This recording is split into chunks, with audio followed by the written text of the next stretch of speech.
Hello everyone and welcome to this Austmine webinar. I'm Grant Philpotts, the Membership Manager here in Victoria and Tasmania for Austmine, and I'm pleased to be your host for this webinar today. Before I begin, I'm hosting this webinar from the lands of Burrawong, Boon, Wurrung and Wurundjeri Woi-wurrung people from the Eastern Kulin Nation, and I pay my respects to elders past, present and emerging. I also acknowledge traditional custodians of the various lands on which you will work today and any Aboriginal and Torres Strait Island peoples who are attending this webinar. So next slide, please, Shel. So today's webinar will explore the landscape of governance in the mining industry. Although governance is not viewed as an area of significant innovation, a number of solutions play a critical role in creating more efficient and effective governance procedures for organisations and industries. In previous editions of our ESG Webinar Series, we have looked at environmental and social priorities for mining, including technologies and solutions being implemented to reduce biodiversity impacts, transition to renewable energies, conserve water resources, and add value to communities. As you can see on screen, we've had a number of previous webinars, and all these webinars are now on our Austmine news page. So if you wish to go back and have a look at these previous webinars, please do so. They're all available on the Austmine website. So for today's webinar, we're joined by a fantastic panel to examine ensuring effective governance. So the people we've got, our panelists today are Stuart van der Water, and this is the order that they will be presenting in, Environmental Leader of Acquire, Richard Jones, Head of Analytics and Support of Maxmine, Tom Fisher, Vice President, APAC Uptake, Heath Arvidsson, Chief Geoscience of K2 Fly. The panelists today are going to cover a wide range of topics, including the role of digital systems for effective reporting and greater transparency, how implementing diverse, agile processes and cultures within a business, and protecting an organisation's data and ensuring strong cybersecurity procedures. With some recent hacks we've seen, that's always something that should be top of mind for all businesses that are going on at the moment. We do welcome questions during the presentations. However, these will be answered at the end of the presentations. And the best way to put a question to the panelists is to use the Q&A button at the bottom of your screen. You can also upvote other audience questions that you want most answered. We will attempt to answer all of them within the time frame given. So if we don't, we'll ensure that we can take those questions down and get back to the people later on after the event. So it's always best that we hear from the panelists themselves. So we'll now get into the webinar itself. So the first one we've got is from Stuart van der Water of Acquire. So over to you, Stuart. Thanks, Grant. Really good to be here, and pretty topical to be talking about strong governance in systems and especially in our space. So I work for Acquire. I'm the environmental lead and head up the product Envirosis, which is an EDMS, or environmental data management system. So it is a very important space, especially with the emerging ESG frameworks which are coming around. And we've been doing this for large resources companies for quite a long time now. So next, please. So I guess what's the challenge? As you can see there in this bit of a spaghetti diagram, managing the environment can be a pretty challenging endeavour. There is a lot of pieces to the puzzle. It's actually a very truly multidisciplinary endeavour as well. You can see in the bottom left there, we are collecting a lot of information and a very broad range of information. The obvious ones like air quality and water and waste, but also flora and fauna, biodiversity, even doing emissions reporting, carbon reporting, and everything in between. So we do that by going through a number of different mechanisms, including field collection, device collection, passing through laboratories. So there's a lot of moving parts to this, and it is quite challenging, especially for smaller operations who don't have the budgets of the larger mining resources companies and tend to be quite time poor. So it does represent quite a large challenge. Next. And with the ESG frameworks as well, we are getting asked more and more to prove that. So I guess what's coming out the other end, and when we are reporting to our stakeholders, to be able to then go back and through and ensure that we can back up the claims we're making. It is vitally important these days, and indeed there was a fine recently handed out to someone in a bit of a landmark case around the accusation of greenwashing, which is effectively making unsubstantiated claims, which when we're starting to look at ESG and the broad implications of investment, it's a pretty serious allegation. Next. So how do a lot of people tackle the challenge? Yes, sure, we're organised, so I'm sure people on this call are quite well familiar with the best of intentions starting off storing data in SharePoint or folder structures, and we soon get out of sync very quickly. And given the spaghetti diagram before and how complicated and the broad range of things we're monitoring, you can see where we get to. So then we get a database. Next. Yes, sure, we've got a database. We've had a lot of debate around whether Excel's a database, but it is used as a database a lot in our industry. Next. And then you're sure we've got a system. So hopefully there's some Simpsons fans that appreciate when Homer got to build a car and then put in every single feature he could. We often find that people put in, say, HSEC systems or health, safety, environment, community systems that have the promise of doing everything, but then generally don't do most things very well, especially when it comes to environment and managing all of the different sources and data and complexities in it. So we do find that people find themselves in this sort of scenario very often. Next. So it does cause a lot of problems. A lot of that collection is then manual, error prone and not timely. That one there is about really difficult to ascertain compliance status at any point in time, and compiling that evidence is really problematic. To give away the punchline, you know, we've got a customer who really got their data together and started to implement a lot of things I'm talking about today. They went from a month of reporting every quarter to a government department down to several days. So someone jokingly asked yesterday, you know, user conference about what they do with all their spare time now. So it can be quite a difference when you implement something like this. Sharing data across the organisation stakeholders is problematic. You really don't allow yourself to be able to trust a lot of the information that's coming out of your data management and the governance of that. And then also that it can very much cause inconsistencies around analysis and reporting. Next. So we need to do more than just collect data. It is really coming back to data management and governance foundations of plan, do, check and act. A lot of people do really focus on that, the do, whereas, you know, we need to consider more around the why, the where, the when, and how we collect all of our data. What's driving that? What are the conditions around that? Once we've got it, what is it actually telling us? And then really importantly, how do we respond to what it's telling us? Who needs to know that? How does that flow of information really go right around? And important, the context around, you know, where did it come from and how has it been changed? Next. We sort of like to call that the 3 C's, and they're, you know, pretty prevalent in our in the Envirosys application.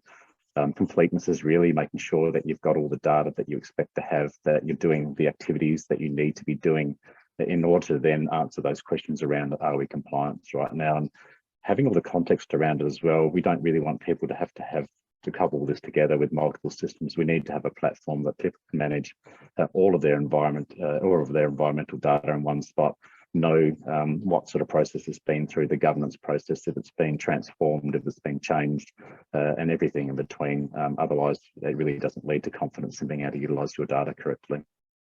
Next.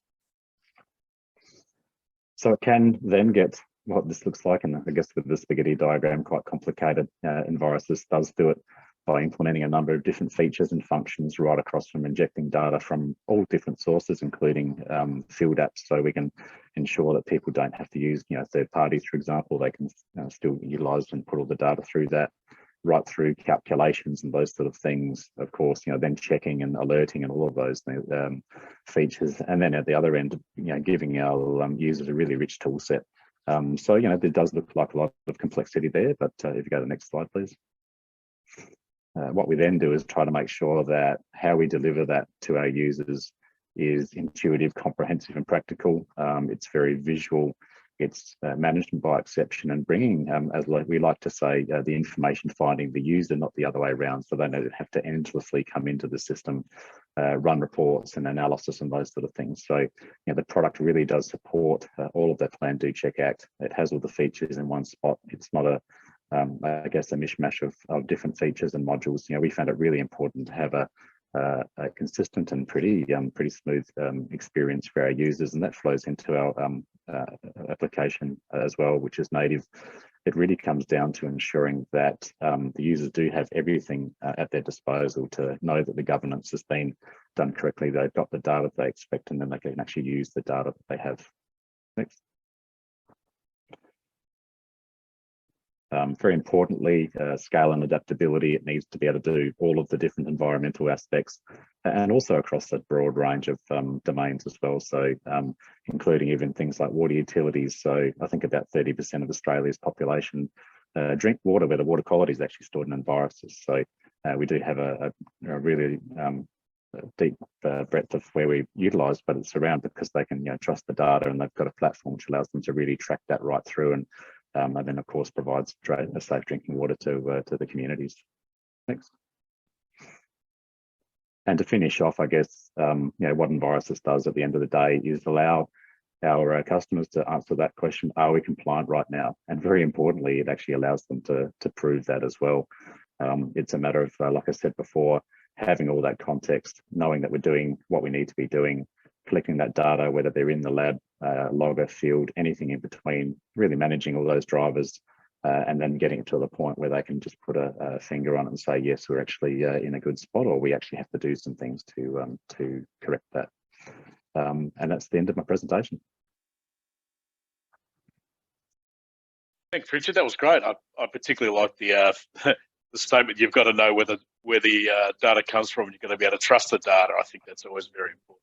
I think, like you said, is up there right now. You need to be able to prove it too, that you are compliant, because a lot of people say they are compliant, but they need to be able to prove the compliance. So thank you for that, Stuart. That was very good. So we're now going to invite Richard Jones of Austmine to come in and give his presentation. Over to you, Richard. Thank you. Thanks, Stuart. That was a good talk. Okay, so I'm going to introduce first of all Austmine, and we'll talk through how our newest product is related to governance. Slide, please. So first, a little bit about us. We'll go through ESG governance, finance, and the relation to emission targets, and then through operational improvement in our product Austmine Carbon. Slide, please. So what is Austmine all about? We gather data directly from the edge. We make our own loggers and install them on big yellow bits of equipment. We analyze that data up in the cloud. We call that MaxCube. Decide what to do with that, which is really critical to have robust algorithms built on high quality data.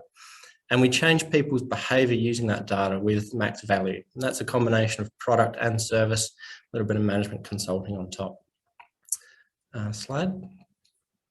So we're on over 100 different configurations of equipment, obviously a lot of the big stuff, so the haul trucks and the load units, mostly surface mines for now, and we've got quite a bit of the ancillary equipment there too. And so on that platform, a data platform with high quality, high resolution data, we've built products. So our latest product is Austmine Carbon, and I'm going to talk through how that relates to ESG governance. Slide. So several nations have recently legislated the TCFD reporting guidelines. Some of you might be familiar with that. One of the recent governments is New Zealand that have signed on to there, and there's been some talk about the Australian government following. Obviously that's for publicly traded companies, and that's going to be really critical moving forward for obviously governance perspective. Now in here, if you focus on those risks and opportunities, if you as a company don't have an answer for how you're addressing technology or your reputation or the acute risks to your business, you really need to be able to explain those things and have some backing behind it, and to flow those through to your financial impact and how you're managing that on a day-to-day basis. Slide. So it's not just governments that are doing this, the market's paying attention to it. So there's been an Australian Sustainable Finance Initiative, signed up 80 of the largest financial institutions. And global investment is obviously going up in sustainability. The really important sort of caveat here is for the mining industry, the cost of capital is 20 to 25% higher for miners with low ESG scores. And those ESG scores are directly related back to those TCFD reporting requirements. Obviously, with mining being a really high capital intensive industry, that's very important. So institutions up until now have listened to the statements being made, but it's at this point in time that they're starting to hold people accountable for their stated emissions reduction targets. So what are those emission reduction targets? Typically, on a timeline like this, from roughly now through to 2050, we'll have targets that are stated somewhere in the order of 50% reduction by 2030 and 100% by something like 2050. And so that dotted line through the center there is representative of the target line that generally the industry is moving towards. Obviously, we've got hydrogen, battery electric, and there's a lot of talk in the marketplace about these kinds of technologies, but they're really only at prototyping stage. And the large scale implications is that in the next 5 to 10 years, there's really not an answer to what needs to be done for those operational improvements with the existing capitalized fleet. Slide. So I'm going to jump immediately right down into the lower level details of technology here and the kind of data that we can get through Maxmine. So here on the right-hand side, we've got a particular truck against the fleet of trucks on a mine site. And this is data from October. And we've got here every haul that truck made relative to the fleet. And we're plotting the productive energy. That is the energy that truck has moved tons from the pit to the dump or to the crusher and the associated fuel used. And we can start to stack rank these things against each other and see the opportunities in, for example, focusing on maintenance and changing the way that prioritization happens in these departments. So here, for example, DT38 is a truck with an 18.5% opportunity to reduce emissions purely by focusing on maintenance actions. So, yeah, thank you. Similarly, we can focus on operator behavior too. So here's some data just from 2 operators. Obviously, we have it across whole fleets, where one of the operators is able to manage their momentum a little bit better through the corners. Maintaining momentum means they use obviously less fuel to get back up to speed, really similar to how you can operate a car on the road. But a lot of people don't realize there's up to 6% emission reductions that are possible just by managing your operators with this lens over the top of your regular management processes. Really interesting when you dive deep on this is that they're actually faster and getting more tons out at the same time. So these aren't necessarily in conflict with productivity improvements, but it's really important to have this lens over the top. The point here is to link back operational improvements back to your stated target reductions, because that grounding in reality is what financial institutions are now starting to really look at.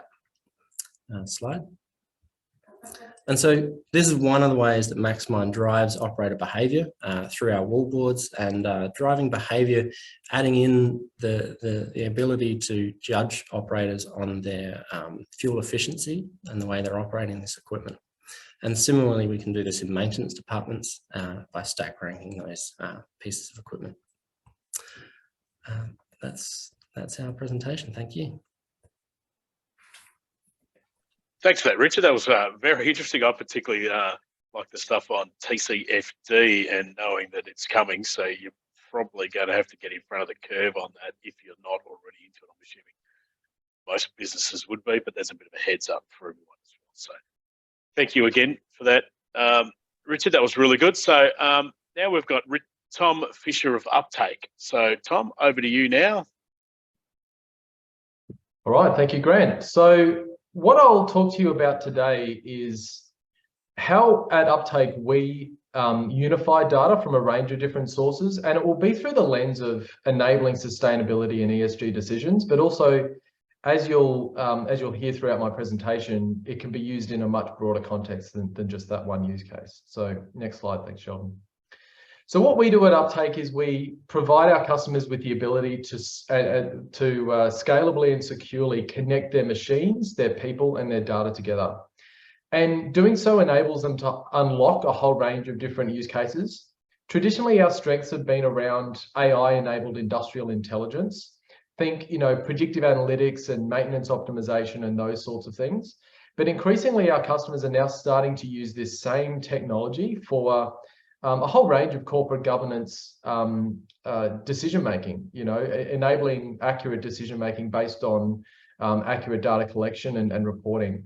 And you'll notice that one of the areas in which that has starting to, surface in our customers driving value for their companies has been in the area of sustainability. So we've been recognized this year as one of the finalists of Microsoft's Partner of the Year award program in this category. And you'll see at the bottom right there, we're a gold partner in a number of different areas with Microsoft. Next slide, thanks, Sheldon. So before we dive into what we do at Uptake, I just wanted to take a little bit of a step back to what others in the industry are saying. And Anaconda's report that they released earlier this year on the state of data science surveyed about 3,500 people across the world who are data scientists and data professionals. And they asked them what they spend their time on. And 37% of people said they spend their time on data preparation and data cleansing. At Uptake, we call that data wrangling. And really, that's a fairly low value activity. Think manually copying and pasting spreadsheets together or different data sets into one spreadsheet, and then needing to go through that same process of correcting date formats or correcting value formats, because different sources and different data systems might be arranging and storing data in different formats, which makes it, this step needs to be done before you do any reporting or analysis on that data. And of course, if you have data scientists on your team, you want them to be doing those high value data science activities instead of just the data preparation and data cleansing. To put a finer point on this, one of our customers recently told us that it's her job about 50% of the time to do exactly this, just data prep and data cleansing, which costs the company in the order of about $100,000 a year all in, which is not a very efficient way of that person's time. Next slide, thanks. So the CIO magazine recently also had an article around how CIOs in Australia in particular are dealing with wrangling for ESG data. And a quote from this article really stood out to me. And it says that key challenges for CIOs include making disparate legacy systems that have been put in place across organizations. And remember that these systems were never designed for ESG reporting.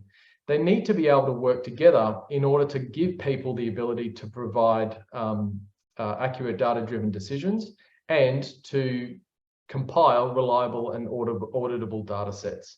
So this is directly to the topic that we've come together to talk about today. And Gartner also say that utilizing IoT and AI technology should help reduce sustainability issues. They encourage people to move away from spreadsheets to more of an automated way of collecting data.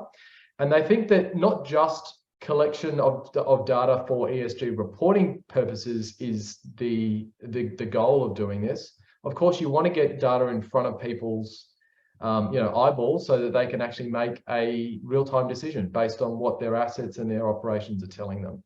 So empowering business users to measure these ESG points in real time and then take some decisions is the goal. So at Uptake, what we do is we turn data into analytics and ultimately decisions. Oftentimes we'll find that when we work with our customers, data is siloed and on-prem and in multiple different formats. If you're an engineer in HQ or an executive or someone in strategy, dealing with poor latency of that data, compiling it in a central location is a big problem. And oftentimes data sets are very messy.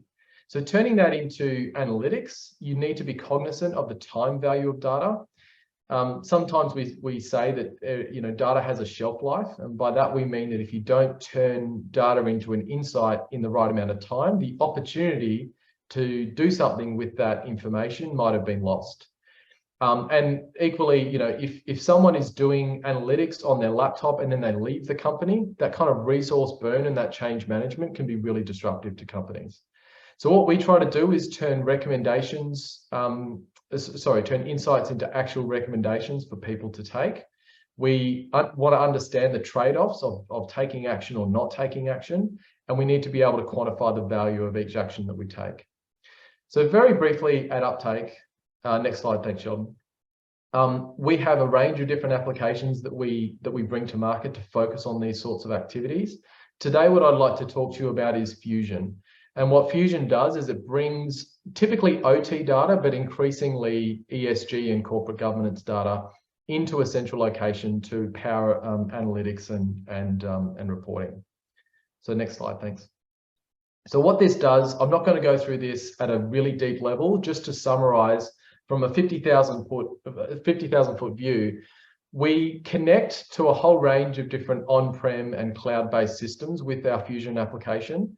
And we bring in real-time data, historical data, hierarchies and configurations of complex assets that you might have in the process plant or haul trucks or something similar.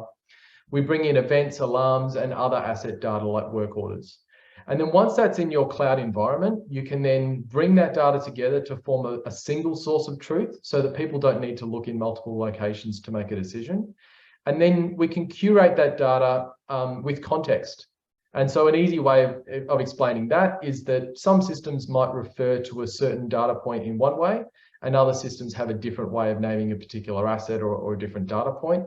So combining that into an automated and single pane of glass and single data set makes it easy for people to make a decision.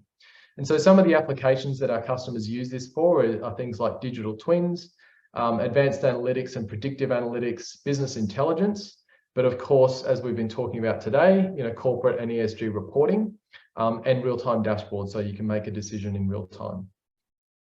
And my last slide, Sheldon, is around one of our customers, and I know this is not from the mining industry, it's from oil and gas, but I really liked this quote from Ellen Nielsen, their chief data officer, because they called out that before they started using Fusion, they had a lot of trouble capturing ESG data, and it led to inefficiencies in reporting and closing the loop actions.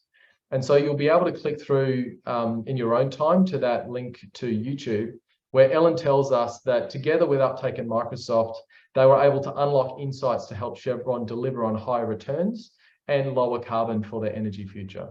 So I think really putting a finer point on how this application is helping them, not only from a financial and operational point of view, but also from a corporate governance and ESG standpoint. And the background of this project is that we're connecting 40 different sites around the world so that people in headquarters are able to make fast and accurate data-driven decisions. And you can see some statistics on the right-hand side here as to the scale of this project. And that's all I had today. Thank you. Thanks for that, Tom. Lots of great information in there. I particularly like the actual real life examples you provided, and also the how important it is to get real live data through to those people who actually need it right there and then. I think that's always something that everyone will be screaming out for. So thank you for that. So now it's time to go to our final presenter, Heath Arvidsson of K2Fly. So there you go, Heath. Thank you. Great, thanks, Grant. So hi everybody. Yeah, Heath Arvidsson, Chief Geoscientist at K2Fly. Joined the company 3 years ago. Before that, spent over 30 years as a mining geologist, resource estimator, excuse me, competent person. And in that 30 years, I observed a lot of practices and incidents that today we just wouldn't accept. So I've got a personal passion about making mining more transparent and sustainable, and that is K2Fly's purpose. So if we go to the next slide, please. So today, I just want to touch on some industry challenges. I'll give you an overview of our solution portfolio, and then I just want to hone in on the resource disclosure piece, just to give you a bit more depth and understanding of how our solutions approach solving problems. Next slide, please. So we've seen in recent times some real disasters, and they've occurred with tier 1 miners, and that we all expected tier 1 miners would have the best practices in the industry. So the reputation of mining is really tarnished at the moment, and I'm sure everyone on this call understands that the concern and about ESG issues is just increasing and increasing because of these disasters, and the number of stakeholders that are raising their voice and really demanding more transparency and understanding of what these companies are doing is ever increasing. So this is the context in which K2Fly brings some solutions to the table. So next slide, please. So we've got 3 orange boxes there, 3 layers which represent our different solutions, and I'll talk about each one of those. But first of all, I just want to go to the bottom left corner of this slide and talk about the philosophy that drives our solutions. So we're a cloud software provider, software as a service. We want to make our solutions able to be integrated to any other solution. We're agnostic to other software. To achieve our purpose, we have to be able to be easily embedded into businesses. We want our solutions to provide objective and repeatable processes. You get the same outcome given the same inputs. Automation is a key to strengthening governance, actually, as long as you do it correctly and it's fit for purpose. If a process is automated, you can track it much more easily than if it's a manual process. And I really like the way Stuart outlined the challenges here with people using spreadsheets and Homer driving in his car. You know, we see that all the time as well. So automation can help address some of those things. Strong data management solutions and things like workflows to connect people and data, notifications so that people know they need to do something now, and they get easy access to the information they need, and touch tracking, which really is the backbone of the governance process. So we can, at any point in time, we can discover who did what when, and that really gives people confidence in the processes that they're running. So to get back to our 3 lines of solution, the top line there, natural resource governance, is all about what people do with land and who cares. So heritage management is a big piece of that. Managing stakeholders and custodians, really important. Shout out to the Keeping Place. If people are interested, go and look at that. That's an example of what our solutions can do.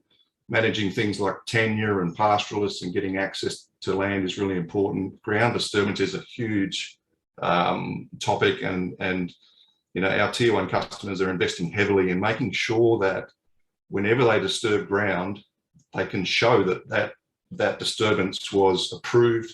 They've tracked it, they've reported on it, and it's all above board, and they can demonstrate the process they went through. Tailings management, huge issue, new international standard there. People having to lift the game, complicated by a real legacy. Some of these facilities, you know, 40, 50 years old. Where's the data for those? Sometimes it's really hard to track. And mine rehabilitation, we've got a solution there, a really nice piece that can track revegetation and growth to prove rehabilitation is on track. The next row down there is about mineral resource governance. So this is really, resource disclosure is about the public reporting of resources and reserves, a topic close to my heart, been involved in that with large businesses.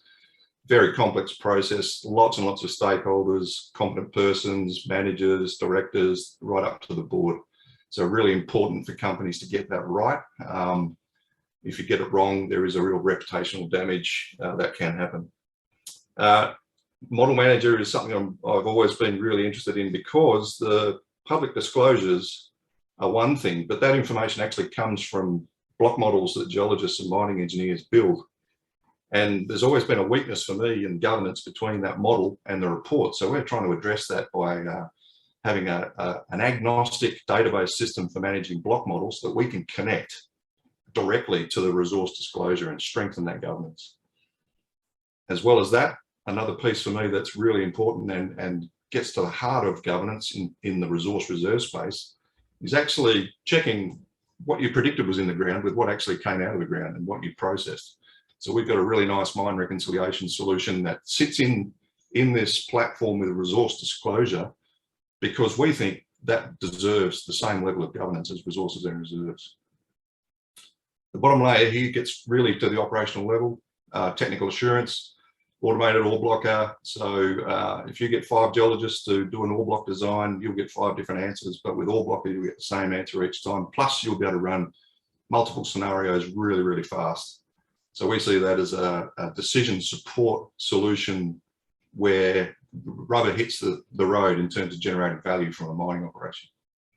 And mine geology system is about the data management, field logging, that sort of thing in really large open pit mines.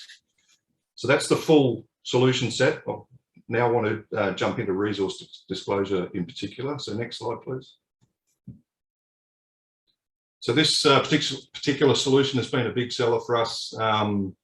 In the last couple of years, we've signed up, we're up to 18 global miners using this solution now to support their public reporting. The way it works is they define and manage an organisational structure. So there's a graphic organogram that allows access to information at any operation or rolling up to a region, for example, or a commodity. So people find that a really intuitive interface into their resource and reserve data.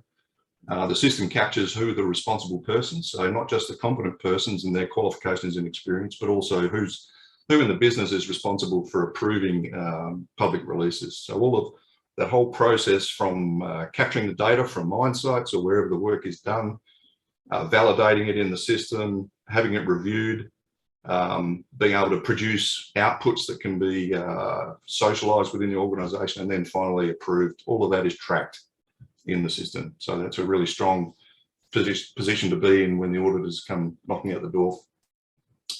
And more than that, we can do multi-level and also parallel sign-offs. This is a new development with our solution, driven really by the changes to the rules in the US. So we can now have people doing parallel reviews and approvals of multiple pieces of information in the system. And again, this is a web-based solution. It's easy to access and it's scalable by being on the cloud. So I hope that gives you a feel for what our solutions do and how they work. It is all about making the industry more transparent and sustainable. Thanks for listening. Thanks for that, Heath.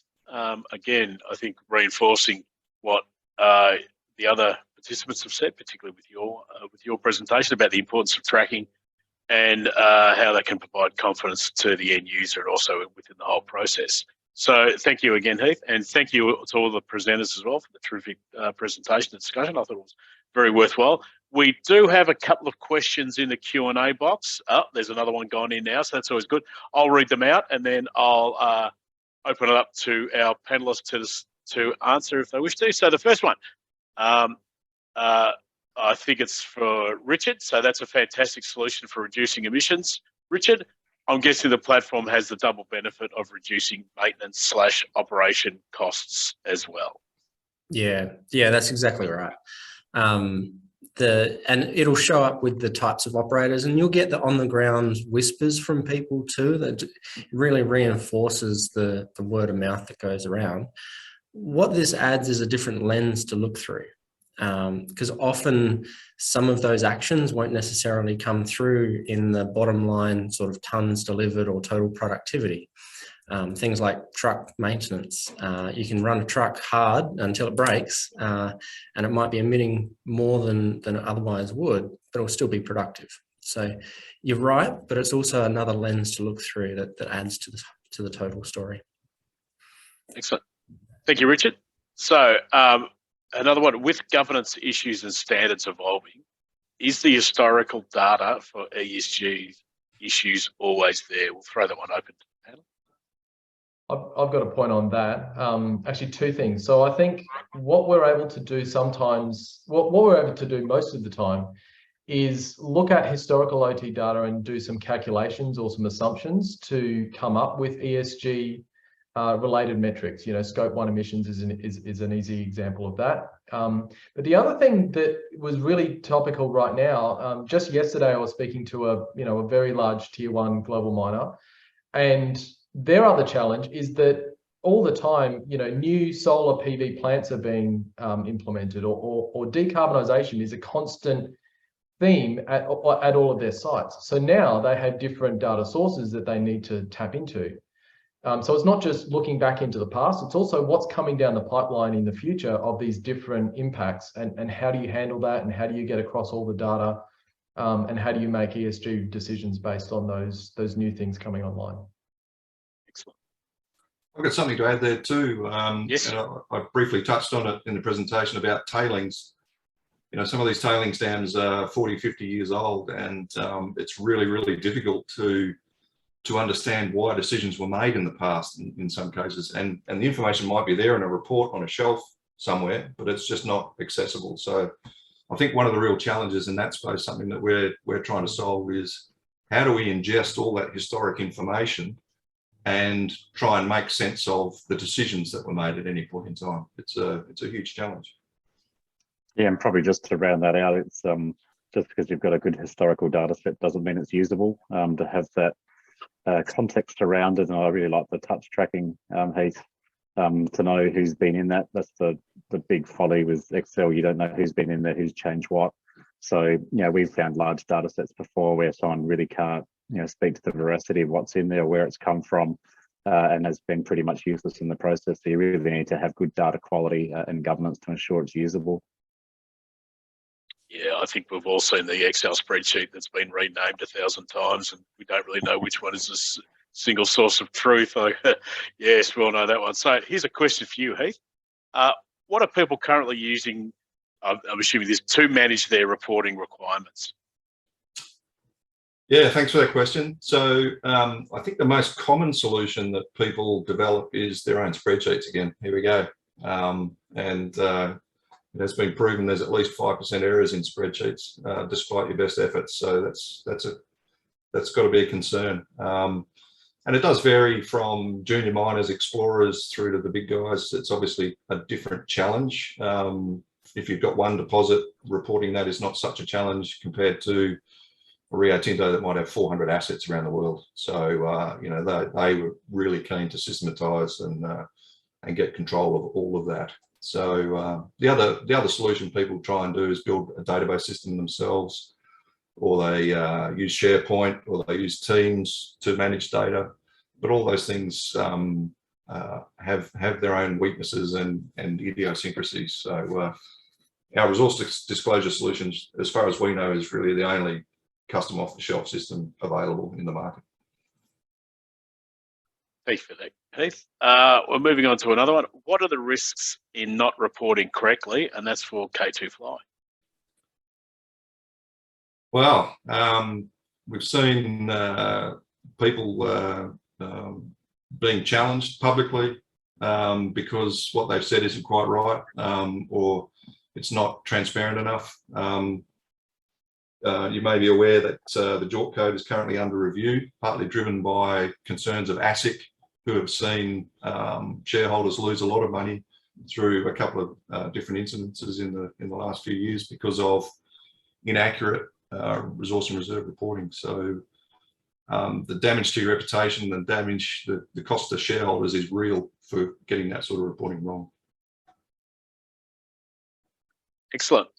We're waiting for a couple more questions to come on. So if there's any more questions, please put them in the Q&A box. The lads are here ready to go and answer any of your questions you might have.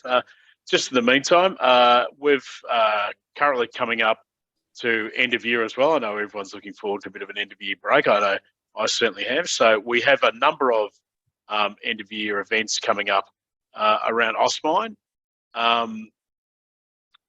So you can see, sorry, there's a question that's come on. So Nick, if you want to rewrite your question on, it's a bit esoteric what you've written there at the moment. So just please clarify the question there. So we've got Adelaide coming up in it next week, Brisbane that week as well. Then off to sunny Newcastle, the 29th, and then to Perth the 1st, and then Melbourne on the 1st. So I'm based in Melbourne. So of course, if there's anyone on this line from Melbourne, I'd appreciate you coming along as well. So check your inboxes for some emails there. It'd be a great night. It's something we all look forward to, the end of year catch up, because we know it's slowing down. I know you guys look as though you're all a bit tired, and I can assume you've probably had a fairly big year, particularly if you're coming off the back of COVID like we did down here in Victoria. So it'd be good for everyone to come along. Here we go. So For Heath, can resource disclosure be used for other reporting and disclosure uses? And can the K2 resource disclosure tool that you talked about be used for other reporting and disclosure uses? So there's two questions there. Absolutely, and driven by our customers who recognise that the process for reporting resource and reserves is very similar to the process that's now required for public reporting around tailings stand disclosures. People might recall the Church of England, after the Brumadinho disaster, wanted companies to report certain information, and a lot of companies did, but it was pretty clear that that was hastily cobbled together, and spreadsheets reared their ugly head again in that. So absolutely, resource disclosure. We've already built a process to do public disclosures of tailings, and we're looking at other things like the build-up of closure costs and disclosures around that. So yes, we're always looking for how we can help our customers use the platform to do good governance around any disclosure that they want to put in the market. Excellent. Thank you very much for that. I think it's now gone past 15:15, so we're all probably gone a bit over our question break. But if there's any further questions, please feel free to put them through to me, and I can then forward them on to the individual presenter as well. So just again, thank you very much to our presenters. I know they've gone out of their way today to present this, and this is the last of our ESG in our ESG 2022 series. There's a bit of a mouthful, so I'd like to thank all the presenters for coming on board. I know I've found them very useful as well. So we have had a bit of a revamp to our website. I know we've noticed it here, and I'm sure if you guys go on there as well, you'll probably notice it's a bit easy to use. So if you want to go back and see the webinar recordings, simply go to austmine.com.au, then click on events, scroll down to webinar recordings, and they're all there for your benefit. There's a lot of webinars on there, so feel free to go through those as well. If you also, because of that as well, if you look at similar for our events pages as well, if you go to events and click upcoming events, you'll be able to see all the events that are coming up. We're taking a bit of a break for webinars for the rest of the year, so we'd just like to thank everyone for attending those as we've gone on. They've been very good and very worthwhile. So thank you again to the presenters. I think it's always worthwhile these guys go out of their way to make things interesting and to share some knowledge with everyone else. So thank you very much for that. So with that, I think we'll say thank you very much, and I wish you all a happy new year and a Merry Christmas. I know it's a bit early, but I won't get to say it again. So cheerio for now. Thank you very much for attending. Thanks, Grant. See you, everybody. Thank you.